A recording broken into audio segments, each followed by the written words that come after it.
So this coming June 12, we will be celebrating what we call our what? Philippine Independence Day. Kapira na nato nga kalayaan. Ika 124 or 125 na ba inihinga? So, na-enjoy natin mga kabugtuan kung aton freedom because someone sacrificed for that freedom. Sakto ano? Haton nasod mga kabugtuan kung damon aton kalayaan, pwede ka magyakan, pwede ka sumimba, pwede ka mag-criticize, Facebook, pwede ka na ito mag-post. Alam mga negative kuhan, diba? Ang kakasuhan ano. Tapos pag mabanta na mo, post, kakasuhan ka live yun. Diba?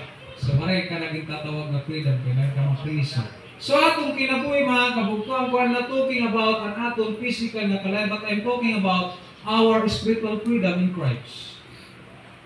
Kaya kung mo kikita na nato gibasa na si Jesus Christ in verse 31, then said Jesus to those Jews which believe on Him, if ye continue in my word, this word, if ye continue in my word, the Bible says, ye shall be mine, then ye are be mine disciples indeed. Now in verse 32, nan imo kuno makakatunan ni kamatuoran.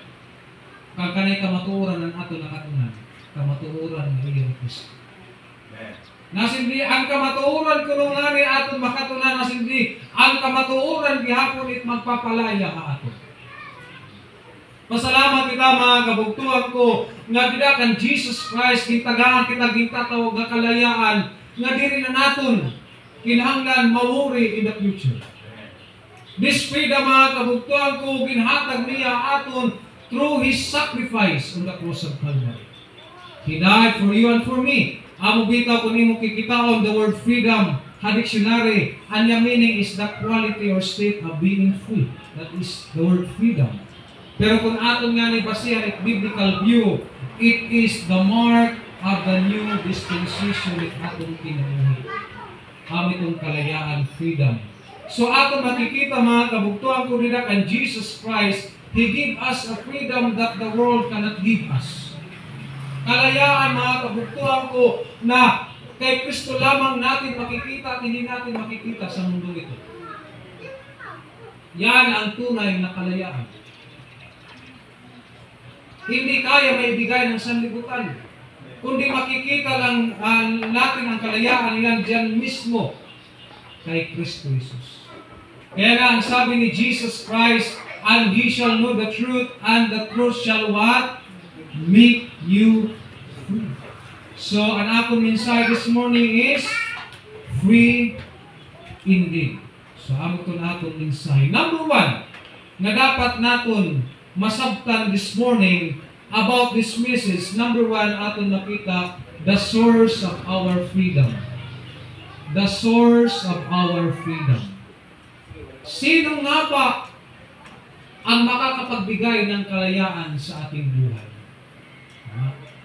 Di ba aton, feeling nila pag may kwarta na, baga, okay na. But in reality, kung Biblia itong aton basihan, who is the source of our freedom? In verse 36, aton makita, John chapter 8, verse 36. Who is the source of our freedom? Kanino nga ba? Sino nga ba ang makakapagbigay nito? Now in verse 36, the Bible says, if the Son therefore shall make you free, ye shall be what? Free indeed. Kanino nga ba makikita natin mga kaibigan o mga kapatid ang tinatawag na kalayaan? Makikita lang natin diyan mismo kay Kristo Jesus. Christ is the source of our freedom.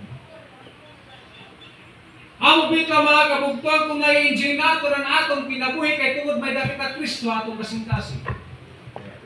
Na-enjoy nato mga kabugtuan ko ang blessing ang Ginoo tungod ni Jesus Christ.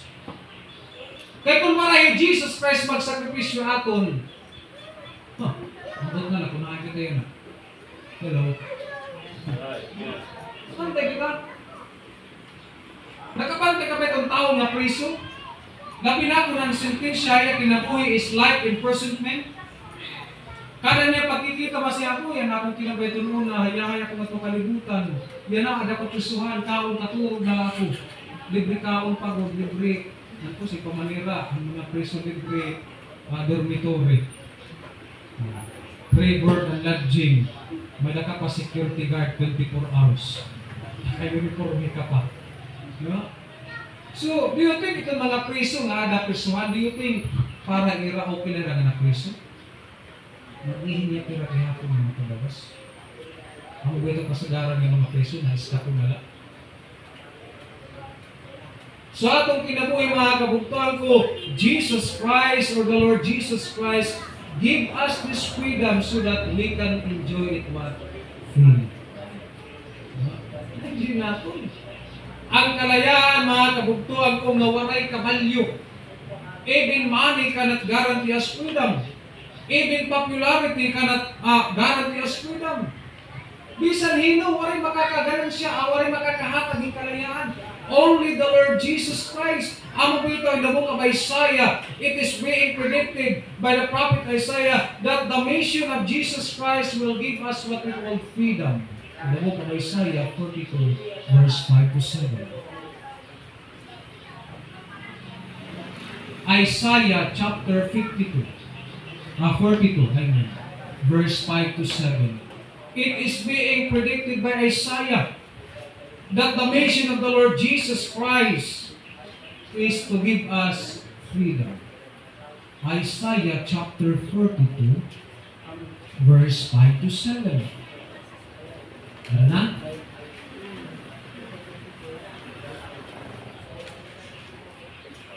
Ano na? Verse 5.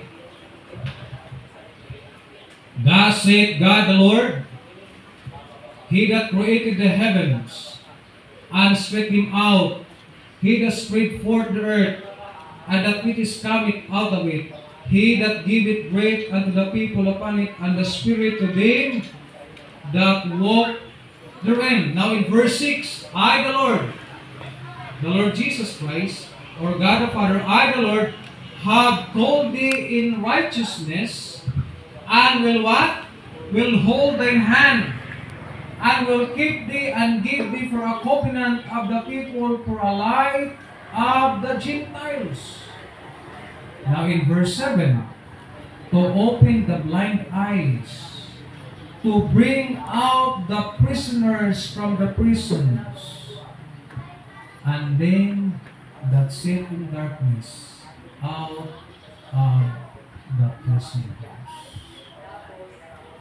Isaiah is preparing this one from Jesus Christ, a light for the Gentiles. The one that can what? Give